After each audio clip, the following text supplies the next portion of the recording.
Irene Pérez decide si llama o no a juicio a los presuntos autores materiales del asesinato de Fernando Villavicencio. Según la Fiscalía, la orden salió de la cárcel de Latacunga. Consejo Nacional Electoral convoca a consulta popular y referéndum para el 21 de abril. Desde este miércoles, las organizaciones políticas podrán inscribirse para hacer campaña.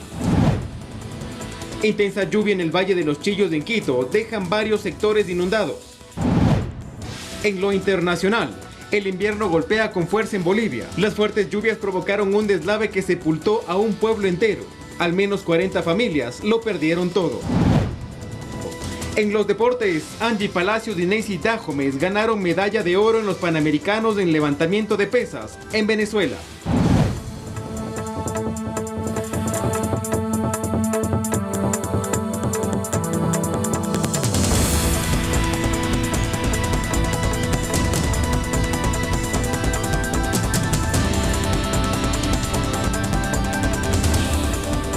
Amigos televidentes, muy buenas noches. Gracias por acompañarnos en la emisión estelar de Noticias 7 este martes 27 de febrero del 2024. Los invitamos para que nos sigan a través del telégrafo.com.es, ecuadortv.es en el dial de Pública FM y por nuestras redes sociales. Ahora en sus pantallas podrán ver un código QR. Los invitamos a escanearlo con su teléfono celular para acceder a toda la información que tiene para ustedes el telégrafo digital. De inmediato, iniciamos.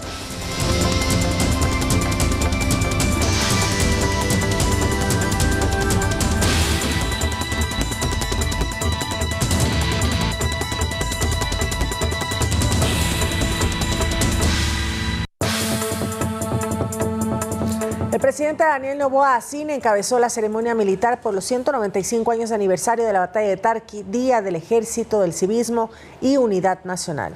En el acto, el jefe de Estado reconoció el trabajo de los militares y policías en su tarea de velar por el retorno a la tranquilidad en el país y reiteró que no pactará con criminales. Fue una ceremonia matizada por la solemnidad castrense.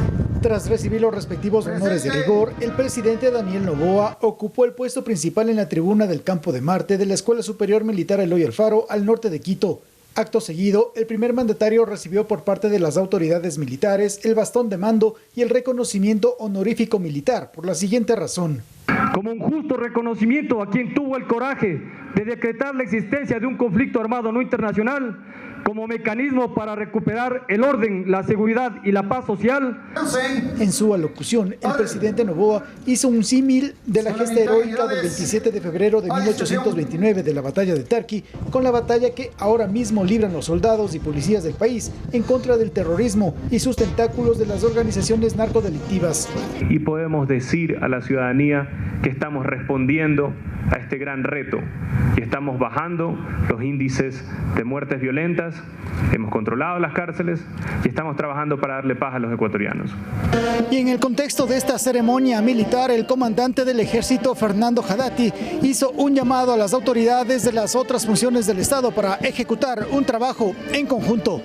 Del Poder Legislativo, para que las Fuerzas Armadas dispongan del marco legal y normativo que permita y posibilite no solo el empleo eficiente de los soldados en cualquier tipo de operaciones, sino el potenciar en cada uno de los miembros de la institución su permanencia en la misma. De la función judicial, pues es necesario que se comprendan las especificidades de la milicia para que las resoluciones o dictámenes que se emitan no afecten la disciplina, subordinación y jerarquización, pilares de la institución militar. La ceremonia por el aniversario 195 de la batalla de Tarqui, que a su vez es Día del Ejército, del Civismo y Unidad Nacional, concluyó con un desfile de los cadetes de la Escuela Militar Eloy Alfaro. Javier Ceballos, Noticias 7. El presidente Daniel Noboa tiene una aprobación a su gestión del 81,4% y una credibilidad del 75,6%, mientras que el sí en las preguntas de la consulta popular alcanza el 56,7% según una encuestadora. Más detalles a continuación. Según el último estudio de Sedatos, el 81,4% de los ecuatorianos aprueba la gestión del presidente de la República, Daniel Noboa. El 75,6% cree en su palabra y con respecto al manejo de la seguridad por parte del mandatario, el 85,1% está de acuerdo, según Sedatos. Es el único caso en toda la historia, desde el año 1979 hasta esta parte, que un presidente supera el 81% de aprobación a su gestión. En la encuesta desarrollada en todo el país se preguntó si debería votar en este momento en la consulta popular. Por el sí votaría el 56.7%, no el 20.2% y el resto no sabe. ¿Pero qué pide la población? Que haya una suficiente explicación del contenido de la pregunta y cuál va a ser el resultado de esa votación. Por otra parte, la gestión de la Asamblea Nacional es aprobada por el 42.4% de los ecuatorianos, mientras que el 41.2% la desaprueba y apenas el 22.5% cree en la palabra de los asambleístas, mientras que el 62.8% no les cree. Este cuadro también refleja cómo la población sí tiene criterio cuando hace un análisis de quiénes son las autoridades que están dirigiendo al país. Según Sedatos, la percepción de la ciudadanía con respecto a los problemas más graves que enfrenta el país son la inseguridad, la delincuencia y la violencia con el 43%, el desempleo, subempleo y la falta de ocupación el 20.2%, la corrupción el 6.7% y el narcotráfico el 5.8%. Desde este 28 de febrero, las organizaciones políticas podrán inscribirse para realizar campaña a favor del sí y del no en la consulta popular y referéndum del 21 de abril, tras la convocatoria oficial a los nuevos comicios. El nuevo proceso electoral empieza a prepararse con la convocatoria formal a elecciones. Toda organización política o social interesada en participar en la campaña podrá registrarse desde este miércoles 28 hasta el próximo 4 de marzo. Ello les avalará para efectuar campaña electoral por la opción seleccionada, el sí o el no, en cada una de las 11 preguntas que serán consultadas a los ecuatorianos el 21 de abril. Pero previamente, el CNE calificará y aprobará las solicitudes. Con ello también se distribuirá el monto de fondo electoral establecido, que es de $2.7 millones para cada opción. El presupuesto para que éstas puedan hacer su campaña con el fondo de promoción electoral tiene que estar respaldado en algún momento dado pues, por la inscripción de responsables económicos de esta. La etapa proselitista comenzará del 7 al 18 de abril. Ese mismo 18 será el sufragio de los PPL sin sentencia ejecutoriada, el 19 el sufragio del voto en casa y el inicio del silencio electoral. Las elecciones el 21 y el 5 de mayo la fecha final para la publicación de resultados oficiales. Cabe recordar que por cuestión de tiempo no se implementarán cambios en el padrón para estos comicios. Los cambios de domicilio no van a tener vigencia porque por el corto tiempo en el cual hemos tenido que llevar adelante este proceso, cualquier cambio de domicilio ya estará vigente para las elecciones generales del próximo año. Los ecuatorianos serán consultados sobre 11 preguntas que plantea el gobierno nacional, enfocadas en el combate al crimen organizado y el fortalecimiento de las Fuerzas Armadas. Bancadas legislativas ya han expresado su respaldo. El movimiento Construye y su bancada de legisladores le decimos sí a la extradición de criminales, le decimos sí a la extinción de dominio de los bienes mal habidos y le decimos sí al empleo con el contrato de trabajo por horas. El referéndum también la apoyan el Partido Social Cristiano y el bloque oficialista de ADN. Por lo que todas estas agrupaciones deberán inscribirse si desean hacer campaña a favor del sí. Lautaro Andrade Castro, Noticias 7.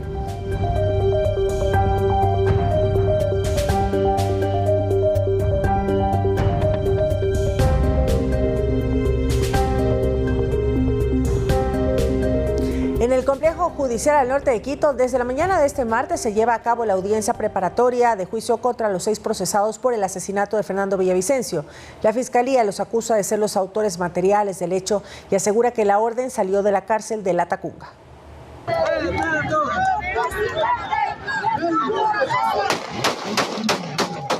Cada vez se conocen más detalles sobre el magnicidio de Fernando Villavicencio, hecho que conmocionó al país en 2023.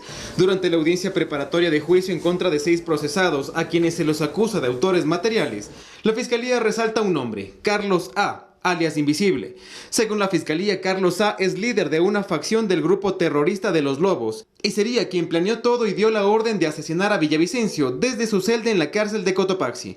Pero ¿cómo sale a la luz este nombre? Recapitulemos los hechos. El día del crimen, el 9 de agosto del 2023, un gatillero también murió. Se trata de Johan Castillo, alias Ito, colombiano de 18 años.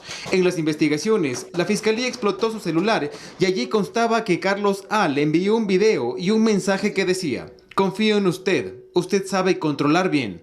Después del peritaje, la fiscalía determinó que dicho mensaje salió de la cárcel de La Tacunga. Alguien le contrató a él para que a su vez busque a los sicarios para que asesinaran a Fernando.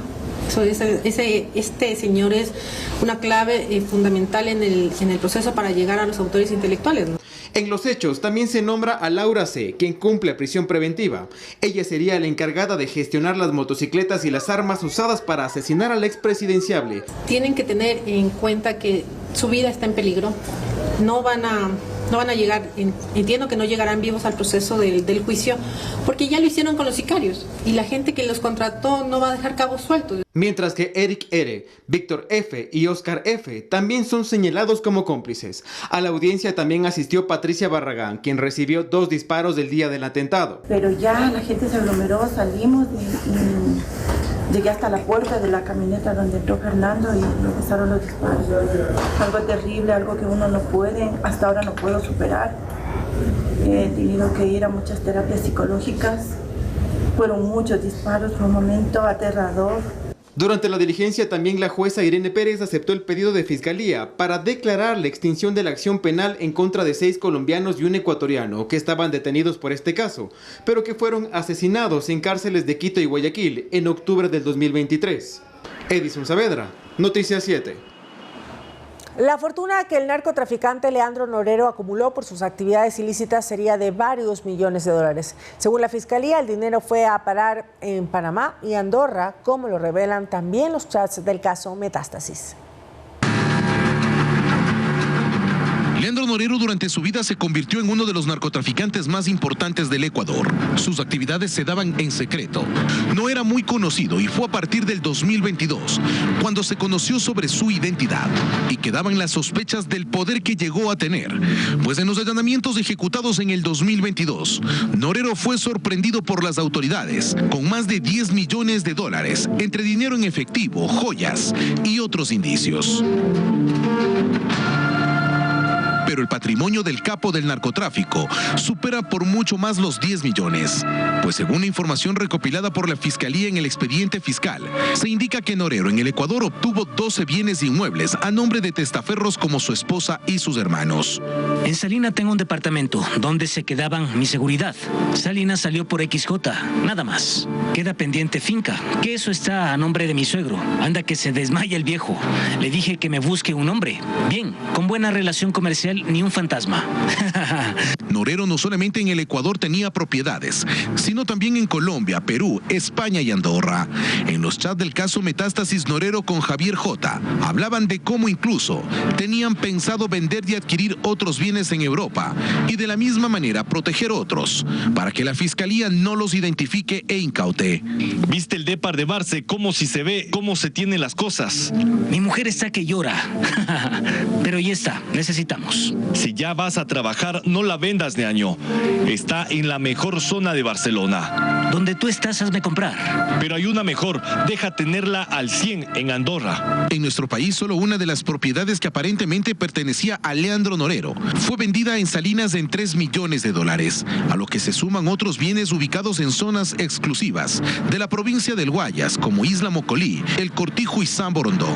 Propiedades que incluso su valor podrían superar los varios millones de dólares. Norero también tenía carros de lujo, joyas, relojes, armas de fuego y mucho más, que logró afianzar un fuerte capital económico para las actividades ilícitas que mantenía y que hoy se busca no solamente desarmar a la estructura criminal que conformó para favorecerse en el sistema de justicia del Ecuador, sino también poder desfinanciar a toda su estructura criminal por completo.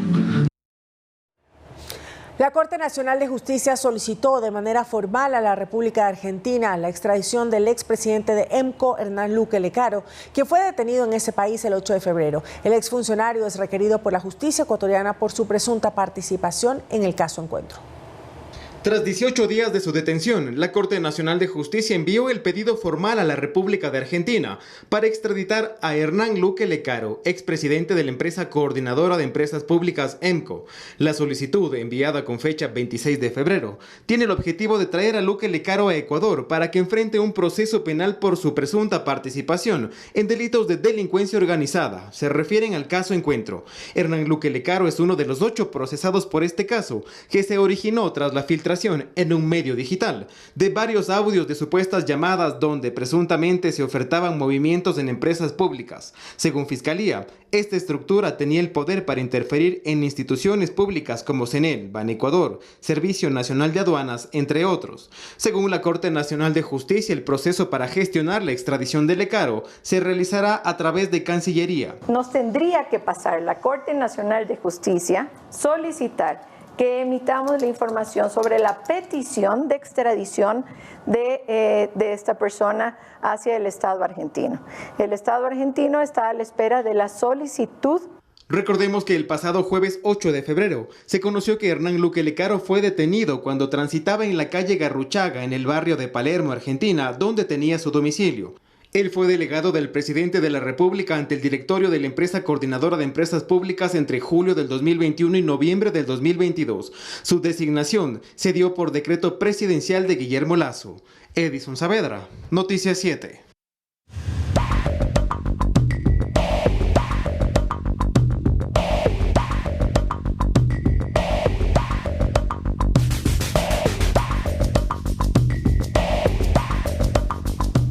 Este miércoles en el Pleno de la Asamblea se realizará el juicio político en contra de Fausto Murillo, vocal del Consejo de la Judicatura, y Juan José Morillo, ex vocal de ese organismo, ambos acusados de presunto incumplimiento de funciones. Las bancadas de la Revolución Ciudadana y del Partido Social Cristiano han expresado que votarán a favor de la censura y destitución de estas dos personas procesadas políticamente.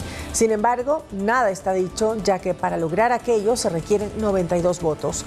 De parte, la bancada oficialista de ADN no ha definido cuál será su postura al momento de votar en esa interpelación.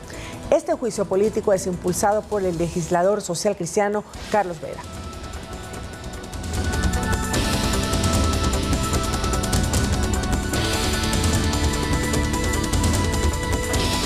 El INEC respondió a los cuestionamientos de la bancada de la Revolución Ciudadana, que recomienda continuar el proceso de fiscalización al censo 2022 por presuntas irregularidades.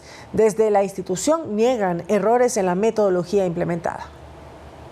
Se había proyectado que fuésemos 17.7 millones de ecuatorianos en 2022, pero las cifras del censo contabilizaron 16.94 millones de personas. El INEC asegura que ese porcentaje de la denominada omisión censal es de 4.2 y este valor se encuentra en los parámetros adecuados para un censo de población. Con ello buscan desechar las acusaciones de la bancada legislativa de la Revolución Ciudadana, que exige fiscalizar al censo por supuestas irregularidades. El censo de Guillermo Lasso fue un fracaso y no podemos permitir que pase por agache. Por ejemplo, la población afroecuatoriana se redujo del 7.2% en 2010 al 5% en 2022. Según el INEC, hay una explicación no demográfica para esto. Las personas de manera autónoma han decidido clasificarse de una manera distinta. La Asamblea Nacional resolvió que la Comisión de Garantías Constitucionales asuma la fiscalización del censo de 2022, cuyo costo fue de $90 millones aproximadamente. Que se sepa básicamente qué pasó, si utilizaron una metodología técnica que en realidad permita tener resultados confiables y sobre todas las cosas, no solamente es una preocupación del pueblo afroecuatoriano. Muchos de mis compañeros aquí presentes no fueron censados. Pero el INEC defiende la metodología de censo extendido que se utilizó. Se basa principalmente en la pandemia, que en ese momento era algo importante, el tema de la seguridad sanitaria, y algo que es completamente connatural, el hecho de que ahora hay menos estudiantes secundarios en proporción para poder enfrentar ese día de levantamiento. Y sobre esto último, las proyecciones demográficas indican que el Ecuador desde hace algunos años está en decrecimiento de su población y para los próximos censos continuará la tendencia de que seremos más adultos y menos jóvenes. Lautaro Andrade Castro, Noticias 7.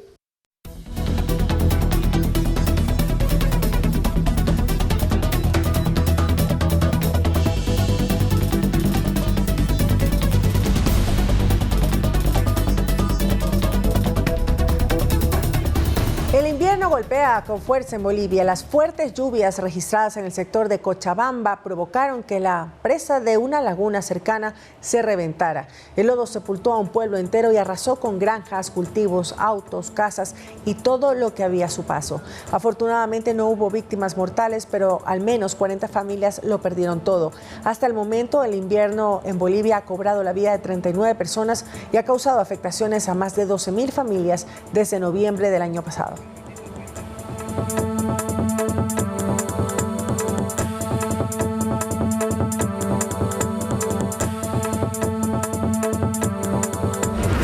Nos vamos a una pausa y al regresar les contamos que una intensa lluvia en el Valle de los Chillos en Quito deja varios sectores inundados.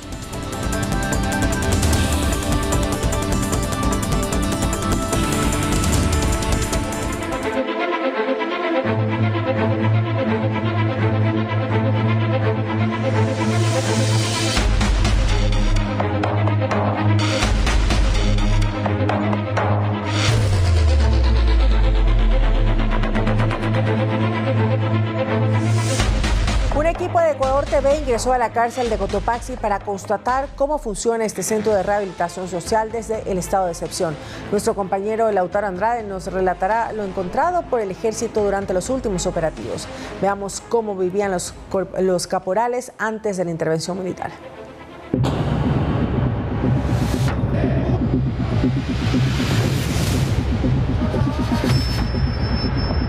Adentro de este lugar se encuentran algunos de los hombres y mujeres más peligrosos del país. La cárcel de Cotopaxi en Latacunga alberga a 4.300 privados de libertad. Y nuestras cámaras ingresaron para mostrarle cómo es el centro de reclusión, puertas adentro. El ingreso, gracias al estado de excepción, está prohibido para civiles. Solo en vehículos militares se habilita el acceso, para luego someterse a 3 exhaustivos filtros de requisa. El filtro 2 llama la atención por los escáneres para detección de objetos prohibidos, pero ninguna máquina funciona. Fueron destruidas a manos de los ocupantes de las cárceles. La primera imagen que otorga el centro de rehabilitación es un abandonado parque de juegos infantiles. Su particularidad, no era para cualquier visitante. Había sido solo para el personal de cabecillas o los que pagaban por tener visita aquí. Máxima seguridad, un hombre que de leerlo estremece. Bastó con echar un vistazo a paredes y puertas para entender que aquí los reclusos no andaban con juegos. En pocos bazares encontrará tantos pantalones, cojines y prendas como los decomisados. Pero no es todo, porque en esta zona que le pertenecía a Al-Esnai, encontramos sorpresas. Estamos ingresando al baño de una de las zonas administrativas de máxima seguridad y lo que hemos encontrado es justamente el hueco de una caleta donde ingresaban municiones, armas de fuego. Se está investigando qué otros objetos podían ingresar y en qué otras partes de esta cárcel se encontraba. Vemos que su diámetro es un poco más grande que un puño. Y por si fuera poco, en otro baño hay un túnel de casi 2 metros por donde cabe un hombre de estatura promedio. Un largo de unos 6 a 7 metros desde el área administrativa hacia el exterior de la etapa de máxima seguridad. Un trabajo que les debió tomar semanas. Nos impresionó porque se encontraba ya colocada una escalera y estaba bien tapado con baldosas que pudimos descubrir ese túnel. Entre cada paso se comprende que hasta hace muy poco tiempo los caporales mandaban en este sitio y los centros para talleres como la panadería o la carpintería se mal utilizaban. Por ejemplo, en este enorme horno no se cocía el pan, se guardaban fusiles y con estas herramientas no se tallaban mesas. De un fierro hacían machetes, de un fierro hacían puntas, convertían las herramientas de trabajo en armas. Comparemos también las celdas. Un PPL común compartirá junto a otros internos una pequeña habitación en la que entran hasta 5 personas. En cambio, los cabecillas cerraron las celdas, solo dejaron un ingreso, rompieron las paredes y esto les permitía para que viva un PPL y tenía las comodidades como un juego de sala o hasta inclusive juegos de comedor. Queremos comentarles que nos encontramos en la parte más alta de uno de los edificios que eran administrativos del SNAI, pero que fueron apoderados por los PPL y por los cabecillas. Inclusive, desde este punto, se ubicaban para enfrentarse a la policía y a las Fuerzas Armadas cuando ingresaban a controlar los amotinamientos, y muestra de ello las rocas que allí podemos observar. Pero debajo de este techo habían celdas VIP. Veamos. Comodidad y privacidad absoluta. Una discoteca contigua que por la crudeza de sus imágenes censuraremos los murales y en donde también campeaba la prostitución. Ahora vamos a conocer una estructura que no estaba en la maqueta original y que fue construida posteriormente. Vamos por aquí. Y este espacio era para presos VIP, es decir, políticos, algunos testigos protegidos, en su momento miembros de los choneros, y luego fue tomada por los lobos. Aquí tenemos entonces 6 celdas que podemos observar que tenían wifi cada una de ellas, estaban completamente separadas de los pabellones del resto de la cárcel, y se dice que el ex vicepresidente Jorge Glass también cumplía su sentencia en este lugar. Ahora solo quedan las paredes blancas con los rastros del pensamiento de sus ocupantes y también a quienes les debían fidelidad. A mis espaldas, los 3 pabellones de mujeres, 439 PPLs, cumple su sentencia en este lugar. Según han dicho las Fuerzas Armadas, lograron encontrar también que había espacios para discotecas, para fiestas, se paseaban por los distintos pabellones y por eso ahora el régimen es mucho más estricto. Lo que ellas están pidiendo es que las dejen salir de las celdas más tiempo y además volver al régimen de visitas que ha sido suspendido por el estado de excepción, es decir, no pueden ver a sus hijos ni familiares durante el tiempo determinado hasta que se levante la medida. Quizás este reportaje dé la sensación de indefensión, pero la situación ha cambiado en 180 grados con la presencia militar. ¿Cómo es el actual régimen y cómo viven hoy en día los PPL? Lo escucharemos de su propia boca en nuestra siguiente entrega. Con cámaras y edición de José Luis Gualotuña, Lautaro Andrade Castro, Noticias 7. Tras un operativo realizado por las Fuerzas Armadas, se encontró droga en varias casas abandonadas en Esmeraldas. Además, detuvieron a integrantes de organizaciones terroristas. En operativos recientes, la Fuerza de Tarea Conjunta reveló centros de almacenamiento de armas en los barrios 50 Casas y Santa Marta de la ciudad de Esmeraldas, en las cuales se pudo decomisar 2 fusiles AR-15, 2 pistolas, 90 municiones de diferente calibre, alimentadoras. Los allanamientos revelaron también la presencia de decenas de kilos de droga ocultos en dichas propiedades. 27 kilos de sustancias catalogadas sujetas a fiscalización y un teléfono móvil. Un hecho adicional, en el sector de la 26 de junio se decomisaron 14 kilos de droga, valorados en aproximadamente $100,000. En otra serie de resultados positivos, las Fuerzas Armadas en el cantón Quinindé lograron la detención de 2 individuos vinculados a un grupo terrorista. El uno alias Orejas y el otro alias Chihuahua. En su poder se encontró un revólver, una escopeta, municiones, tacos de dinamita que sirven para construir artefactos explosivos improvisados, cuadernos de apuntes y diferentes accesorios que utilizan para cometer sus delitos. Durante la aprehensión se encontró un cuaderno donde se planificaban extorsiones y otras actividades ilícitas. La Fuerza Aérea Ecuatoriana FAE abrió el proceso de reclutamiento para tropa y oficiales. Las inscripciones se iniciaron. Entérese de los requisitos en la siguiente nota. La Fuerza Aérea Ecuatoriana, FAE, convocó a los aspirantes que deseen participar en el proceso de reclutamiento militar para cadetes y alumnos de arma y técnicos. Son 2 escuelas a las que estamos haciendo el llamamiento. A la Escuela Técnica de la Fuerza Aérea, que tiene una duración de 2 años y que salen con el título de tecnólogos, y obviamente ellos constituyen el personal de tropa.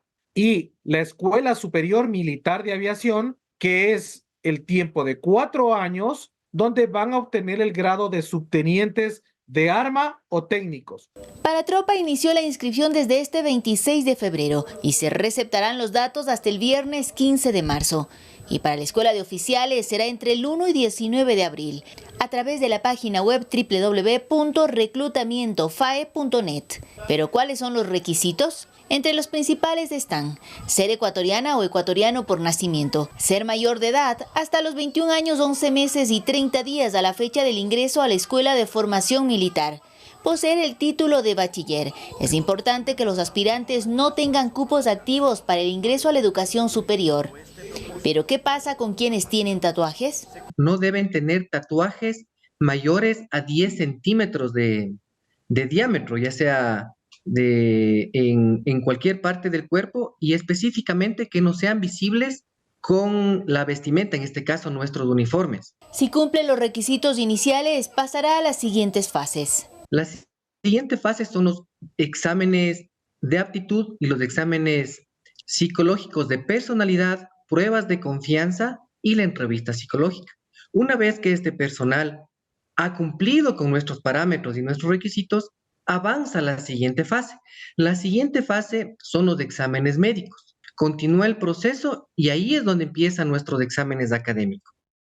Desde la FAE se resalta la importancia de la vocación para la vida militar. Queremos de esos jóvenes que sientan en su corazón que la patria nos pertenece. Este llamado a una nación es para aquellos jóvenes que le aman con todo su corazón al Ecuador. Finalmente se exhorta a informarse por los canales oficiales de las Fuerzas Armadas, pues alertan de instituciones falsas que podrían estafar. Si tiene dudas, puede hacerlas a través del correo electrónico reclutamiento@fae.mil.es o por WhatsApp a través de los números 098-992-9118 o 098-915-6766. Olga Velasco, Noticias 7. Un fuerte aguacero cayó la tarde de este martes en el suroriente de Quito. La parroquia Conocoto registró acumulación de agua y granizo, según informó el Centro Zonal ECU 911 Quito. La entidad recibió al menos 50 llamadas por inundaciones, de las cuales 32 fueron en Conocoto y las demás en sectores como la Ferroviaria, Recreo o el Calzado en el sur de la capital. El cuerpo de bomberos también está desplegado por la ciudad para atender las emergencias. Las autoridades sugieren conducir con precaución, especialmente en zonas con pasos a desnivel.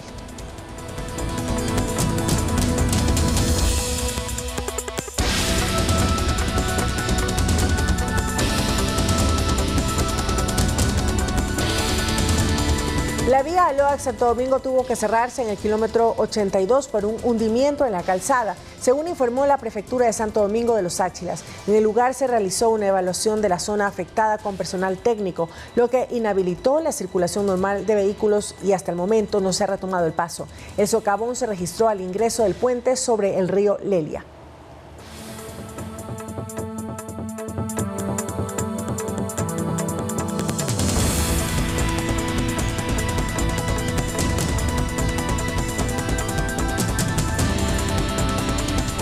Y atención, cerca de 2 millones de golosinas caducadas fueron confiscadas por la Agencia Nacional de Regulación, Control y Vigilancia Sanitaria, ARSA, durante un operativo efectuado en el sur de Quito en los últimos días. Además, la bodega fue clausurada temporalmente.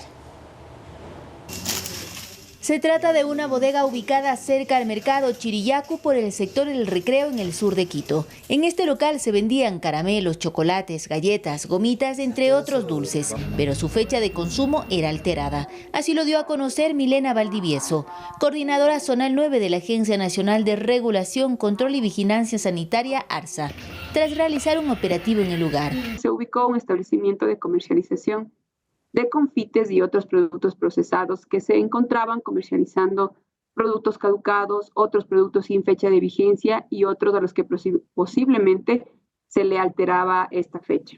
Incluso se presume que las fechas se borraban en el propio local. Pudimos ubicar algodones utilizados, así como también acetona y envolturas de chocolates recortadas en la parte que correspondía a la vigencia del producto. La confitería fue clausurada temporalmente y se inmovilizaron 1.912.550 unidades caducadas. Los propietarios además podrán enfrentar sanciones económicas que se definirá en un proceso administrativo que está a cargo de ARSA. Esta sanción puede ir de 1 a 10 salarios básicos unificados como medida sancionatoria económica y la clausura del establecimiento de manera temporal o definitiva. La coordinadora zonal pide a la ciudadanía que de identificar irregularidades en locales se denuncie a través del correo electrónico atencionciudadana.cz9@controlsanitario.gov.es o puede hacerlo también a través del aplicativo móvil del ARSA. Lo que podemos verificar es hacer control de verificación de productos y de establecimientos, alertas sanitarias. En lo que va del año, solo en el Distrito Metropolitano de Quito, ARSA ha clausurado temporalmente a otros 3 locales por no cumplir las condiciones higiénico-sanitarias. Olga Velasco, Noticias 7. El ministro de Turismo, Niels Olsen, se refirió a los incentivos turísticos que se proponen en el proyecto de ley en materia económica urgente, con el fin de mejorar la competitividad y atraer inversiones. Estas medidas estarán enfocadas en sectores como transporte, alojamiento, alimentos y bebidas, agencias de viajes, guías turísticos, entre otros, lo que se traducirá en más empleos, explicó Olsen. Además, está prevista la eliminación de impuestos. Vamos a escuchar más de esta propuesta a continuación. Este artículo específicamente indica que todas las inversiones superiores a $100.000 estarán exoneradas al impuesto a la renta hasta por 7 años. Esto es una gran noticia no solo para la industria del turismo, sino para todo el Ecuador, porque nuestro país se convierte en el país más atractivo para invertir en el sector turístico con los mejores y mayores incentivos de toda la región de las Américas. Paralelamente, hemos presentado la ley económica urgente el día viernes ante la Asamblea, que los asambleístas tendrán 30 días para poder discutirla, aprobarla y rechazarla, donde tenemos varios artículos que no solo mejoran la competitividad de nuestro país y de nuestra industria de turismo, sino también la promoción, y hay varios artículos para darle alivio financiero a la industria de turismo que ha estado golpeada por varios factores externos.